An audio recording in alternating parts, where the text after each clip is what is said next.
Hello. Hello, nice to meet you, Nice everybody. nice to meet you, and thank you very much for giving us the opportunity to participate in this conference, even if it is online.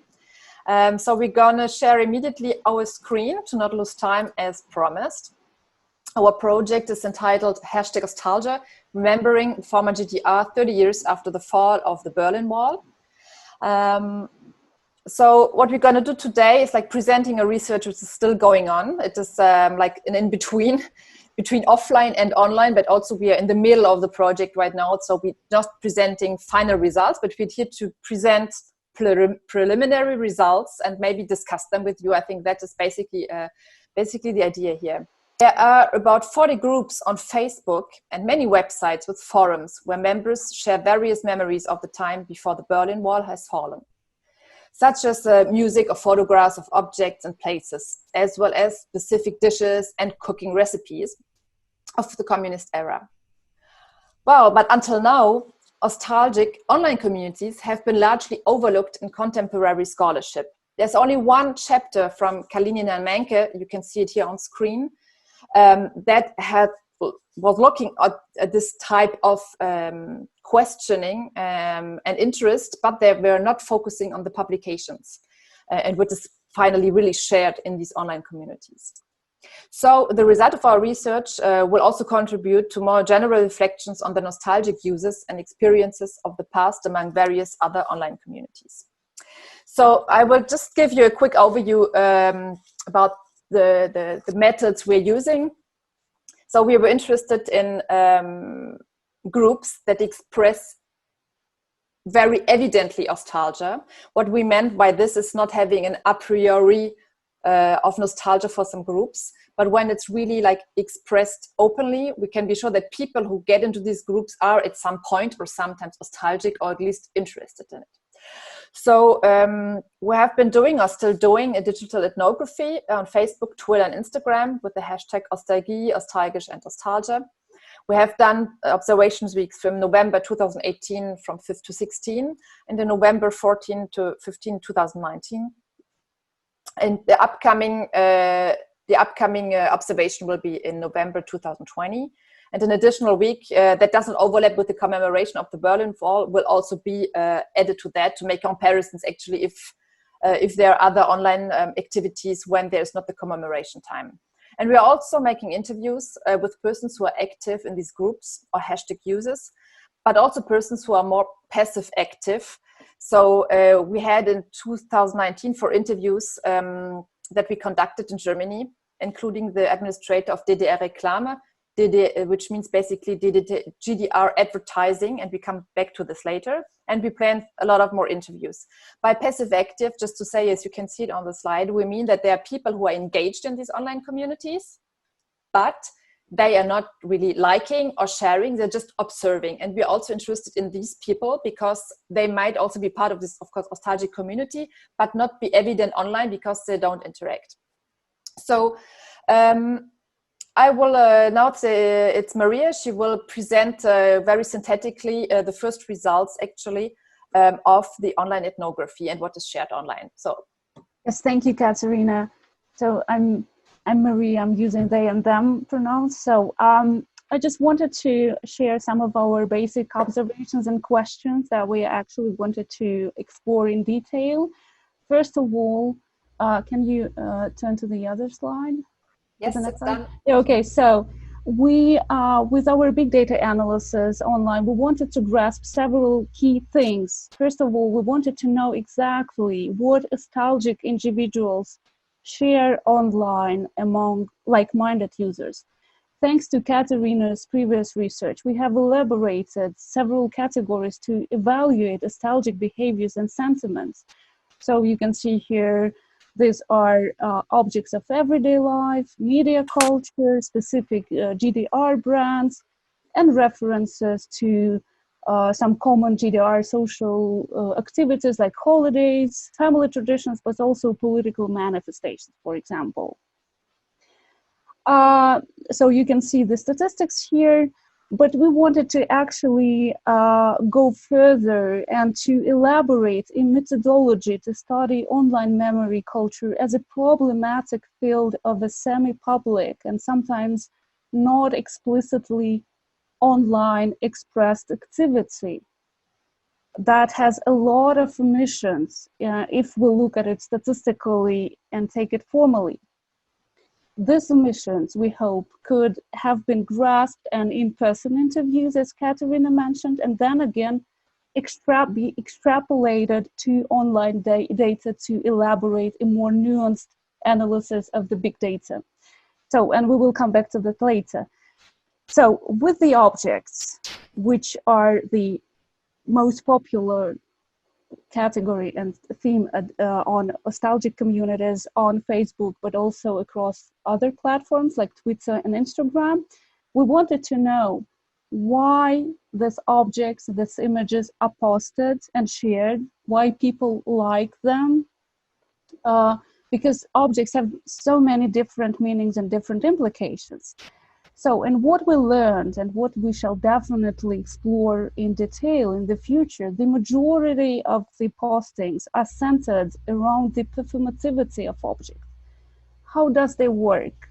What are they used for? Do you remember how you used it in your childhood, in your family? So these questions revive some concrete memories on everyday life practices. There is a significant difference across platforms, however. As you can see here, Instagram and partly Twitter do show a stronger emphasis on images of certain brands. These are mostly cars that constitute an important part of vintage car culture globally.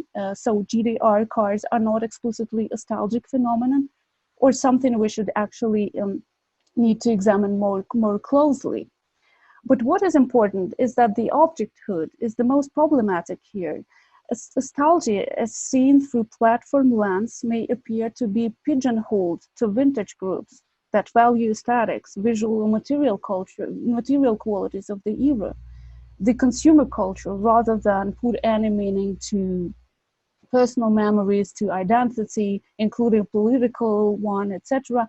So we wanted to find the answers to these questions in our in-person interviews, and we really did. We really succeeded to find some of our questions that we faced during our first online observation weeks. Well, just what Maria just said is like just to come back to a little bit to the question of the vintage objects, because there's one thing, of course, about these objects in these digital groups, but also in the real objects that you can touch. The question of obsolescence, as for vintage objects in general. Then we have the reconnection with the past, the time when the object did not have the same social and symbolic value as today. So it's also a way of reconnecting what the values have been. And it is also what Buck called out in what remains everyday encounters with the socialist past in Germany. He has shown that there's the nostalgia is also yearning for the yearning of this time, because most of the time people were yearning for objects they couldn't afford or couldn't get. So now what we're going to do is like confronting our results and what we have just presented to you that influenced at some point our interview questions, because we could see what's going on online and to see the different perceptions of individual and collective reactions to nostalgic objects and the GDR past. So we're going to present some of the results of the interviews, but very quickly and synthetically. We met 4 people, and one of the first persons we interviewed was also Victoria, and it's once again Maria who will introduce what Victoria told us. Yes, okay, very briefly. We met Victoria in Havelberg. So the contact with Victoria was actually facilitated through family and friends networks, thanks to Katharina. And Victoria defines herself as a silent reader, not active on Facebook in terms of likes or comments or shares, as Katharina previously mentioned, but she attentively follows several nostalgic communities. And Victoria was a happy finding for us, because we wanted to explore motivations of nostalgic individuals who not necessarily express themselves online, but still identify themselves positively as nostalgic. So She describes herself as nostalgic because she keeps a close eyes on nostalgic groups from the 1990s, sorry. But she also sees herself as nostalgic because she was raised by parents who talked a lot about the country's past and keep a lot of family traditions that were born during socialism. So in fact, for Victoria, nostalgic communities, mostly photos of objects and places, but also cooking recipes, serve to find the common ground and daily topics of communication with her parents and most importantly, grandparents. And indeed, it is her grandfather who is a classical nostalgic individual. We may say this because his nostalgia, and only then his nostalgia was inherited by Victoria, because the fall of the Berlin Wall serves for him as a symbol of a double loss. His wife died around that time, and he lost his job and a respected social position after the fall of the Berlin Wall. And that is why nostalgia, aside being a personal experience for Victoria through the objects of her childhood, serves an important channel for communication with her grandfather. And objects and posts are that on Facebook are thus only a vehicle, a pretext to engage her family members into explicitly private communication. And that's why she's totally not active online. But nostalgia serves as an important element of an important vehicle of her family communication. This was our very important finding, and we will try to incorporate it into our further research. Victoria, as some other respondents, associate nostalgia with a commercialized culture. And this is a paradox, because she clearly draws a line between nostalgia as a commercialized culture of vintage objects. Those images are rotated in internets and create a visual retrotopia and some and she clearly separates these commodities from a non-commercialized objects that directly speak to her about her own childhood and family. Thus, she still has her Sandmädchen and Pity Patch. And these are in fact very popular and promoted nostalgic brands today. But for Victoria, they are also tightly bound to private memories and refer to the, so to say, non-spoiled, non-commodified memories of her childhood. And this is an interesting mechanism of a depoliticization and contextualization of objects. Memories triggered by popular objects tend to be pushed out to the private sphere. Family traditions, while generationally and in terms of identity politics, they are mapped as a commodified nostalgic culture objects, and they can be also started as part of trans-socialist culture. And indeed, it will be our next task to try to trace a possibility to theorize about trans-socialist commodities and common grounds of nostalgia in the communist bloc. So another person we met, Maria and I, it was a very interesting interview. It was with Uwe Vogt, 54 years old. So he was around 24 in 1989 when the wall came down. He was born in Luckau and was a professional soldier before and after the Berlin Wall. So what is really interesting about this interview is that in the beginning, he was not at all, confident with us, especially with myself, because I am from West Germany. And as Maria was there, she's a Russian born, well, it became a bit easier.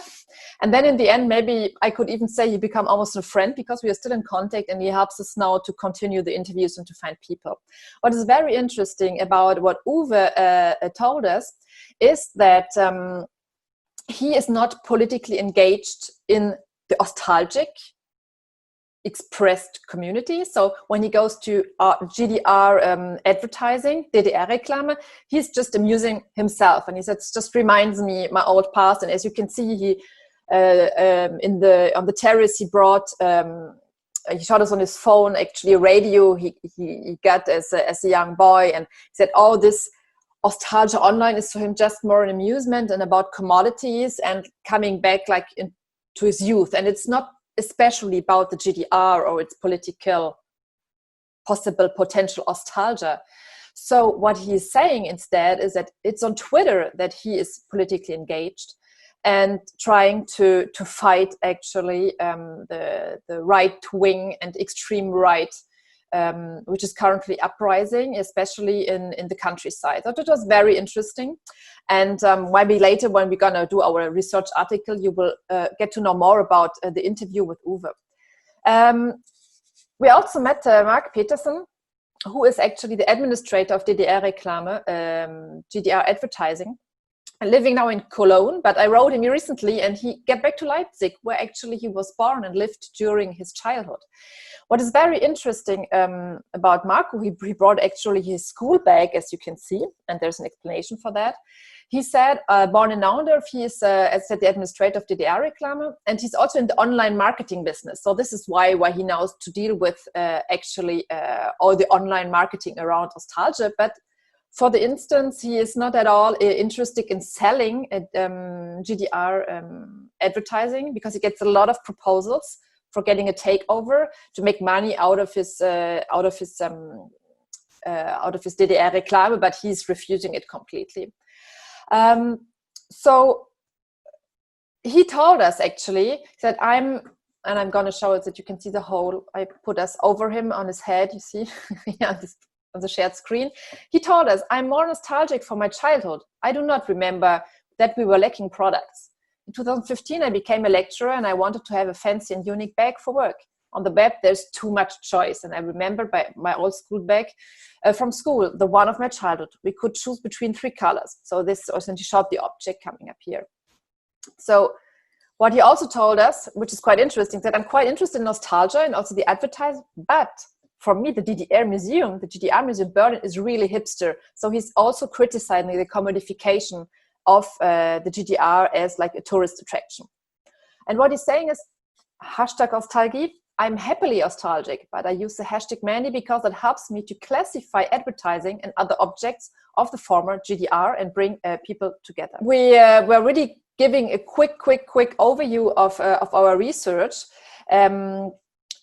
We have no final conclusions today, as the research is still going on, but the travel between the quantitative analysis, big data, qualitative online ethnography, and interviews gives us a very specific insight into how nostalgia is performed in between the lines, meaningly online and offline, how different generations engage with their feelings to the past, to get to know their motivations to follow the nostalgic online communities, etc. So as you could see with the several interviews we have shown, there are different reasons why people become engaged. So there's not like a uniformity of engagement.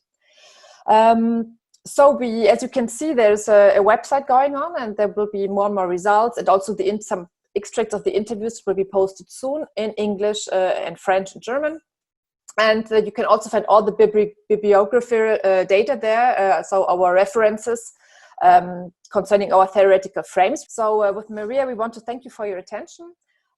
Feel free to look at this website, also ask us questions if ever we don't have time during the panel. And we will be very happy in 2022 to come up with the rest of the results and the final publications. Thank you very much. Thank you.